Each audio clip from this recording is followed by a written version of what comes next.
My name is Susie Millar and I live in Belfast. My interest in Titanic is the fact that my great-grandfather, Tommy Millar, my father's father's father, was an assistant deck engineer on board Titanic and perished in April 1912 with the ship. He had worked in Harland and Wolff as an apprentice and he'd been going around the various departments learning different trades. But when his wife died in January 1912, he decided he would go to sea and try and start a new life for himself and his two boys in New York. So he signed up with the White Star Line and Titanic was his second voyage.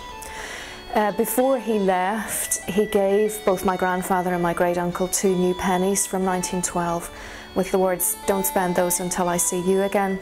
And of course, the boys never did see their father again, and my grandfather kept those pennies all of his life, and I carry them around with me today. I suppose I'm carrying on a family tradition in a way, because I now make my living from taking people around to see the Titanic sites here in Belfast.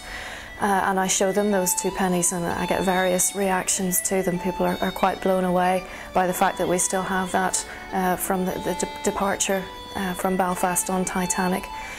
So I show them what we have here, the slipways where Olympic and Titanic were built, the drawing offices where she was designed, the dry dock where she was finished off, and also here on the Nomadic where we are today. In fact, just behind my shoulder here is where I got married, so that kind of gives you an idea of how immersed in all things Titanic I am. Yes, another thing that we have here in Belfast is the memorial to the people from White Star and from Harland and Wolff's Guarantee Group who died in the Titanic disaster, and each 15th of April we have a little commemoration ceremony there where we lay a wreath on behalf of the people of Belfast and on behalf of the Titanic Society here, just to pause for a few moments and remember those men.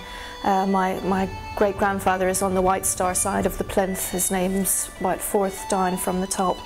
And obviously, even though I never knew him, I didn't know my grandfather, I still get a little bit choked up, you know, when I'm standing there and thinking about him, because it undoubtedly changed the course of my family's history, and every family who have got a name of a relative up there. It changed our whole course of our lives, the fact that Titanic didn't make it to its destination.